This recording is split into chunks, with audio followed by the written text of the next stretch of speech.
Let's first talk about what happened yesterday with the ObamaGate scandal, which is spreading. You want to see the face of panic? You want to just see utter panic? Here's Chuck Schumer protesting that they have revealed who is unmasking Michael Flynn.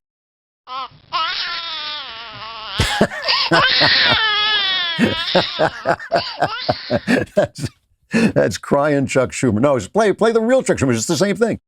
Instead of doing what they're supposed to do, Senate Republicans, coming up with answers to the COVID crisis, having oversight hearings to find out why small business isn't getting the lending, why we're not testing, why the hospitals are still hurting and not getting the money that they need. Instead of having hearings and oversight on that, they're coming up with these ridiculous conspiracy theories on Obama.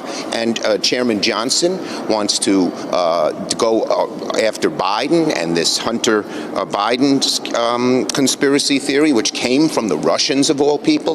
This is amazing to me. What alternative universe do they live in? Spending their time on discredited conspiracy theories against Obama, against Biden, instead of dealing with the greatest crisis we've had in America in decades and decades and decades. What universe are they in?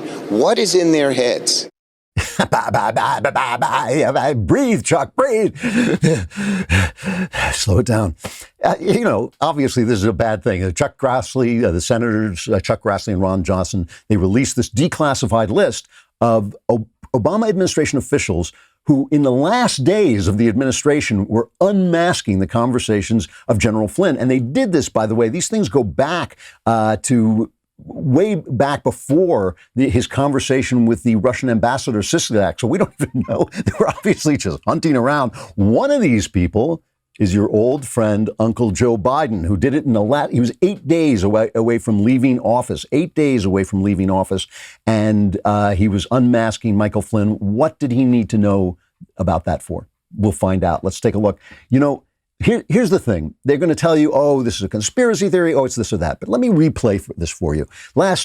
A few days ago, I played this thing, George Stephanopoulos interviewing Joe Biden. Okay, so let's take a look at that. What did you know about those moves to investigate Michael Flynn, and was there anything improper done? I know nothing about those moves to investigate Michael Flynn, number one. Number two, this is all about diversion. I do want to press that. You say you didn't know anything about it, but you were reported to be at a January 5th, 2017 meeting where you and the president were briefed on the FBI's plan to question Michael Flynn over those conversations he had with the Russian ambassador Kislyak. Now, I thought you asked me whether or not I had anything to do with him being prosecuted. Okay. I'm sorry. I was aware that they asked for an investigation, but that's all I know about it. Why the you lying? Why you always lying? So he was one of the people who asked for to be unmasked. Comey, Clapper, Brennan, all the usual suspects were having him unmasked. Now, just so we're clear about this, the government can record phone conversations from foreign people, like the ambassador Sergei Kislyak, I forget his first name, Kislyak, from the Russian ambassador. They can tape those, but they can't reveal any American citizen who was on the phone line with him without a warrant. Why? Because that's tapping your phone. The government is not allowed to tap your phone without a warrant. Now, if somebody in the government needs that information, namely an intelligence officer, a guy who's sitting around finding out what the Russians are up to, and he needs to know who they were talking to at a certain time, they can unmask, they can request that be unmasked. But why is the ambassador to the UN, who swore under oath that she did not remember ever having somebody unmasked, and she says other people were unmasking things in her name. That's what she says, Samantha Power. Why is Joe Biden doing this? Why are ambassadors doing this? Why are ambassadors essentially bugging? Joe Biden is bugging somebody's phone without a warrant. That's what he's doing. Why is he doing that 8 days before the administration is over? So here's Trump's comment on this. This is cut 14. I watched Biden yesterday on Good Morning America being interviewed by one of your colleagues, George Stephanopoulos, and he said he knew nothing about anything. He has no idea. He knows nothing about anything. Nothing at all. And then it gets released today that he was a big unmasker. So how do you know nothing if you're one of the unmaskers? It's one of the very big stories, and I suspect you'll have if it's possible, even bigger stories coming out. Well, that's the thing.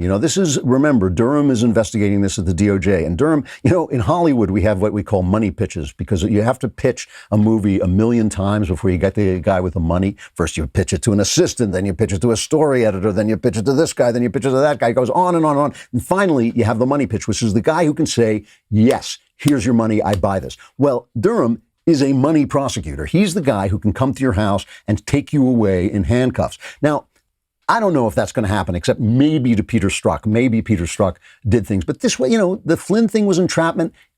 Durham is not just looking at the Flynn thing. The Flynn thing is just the tip of the iceberg. There's more to this. There's more to this to come. And it's coming from a top-level money prosecutor who can do stuff about it. Rand Paul made this point. He has asked that Rick Grinnell is the guy who actually went into the building. He went into the building and got these papers and brought them out. And again, this would not be happening.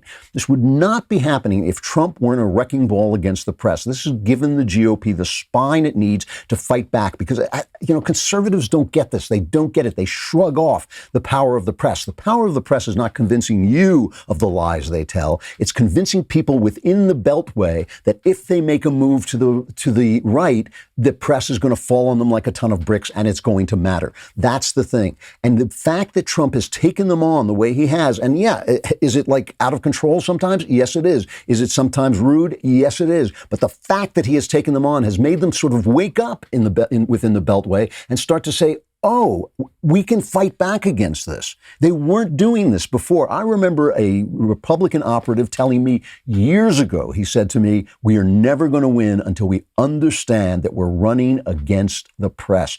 Trump gets this, and it has changed the game. Thank you for tuning into The Daily Wire, one of the fastest growing conservative media outlets in the country. If you enjoyed this video, be sure to give it a like and subscribe to our YouTube channel so you don't miss out on any of our content.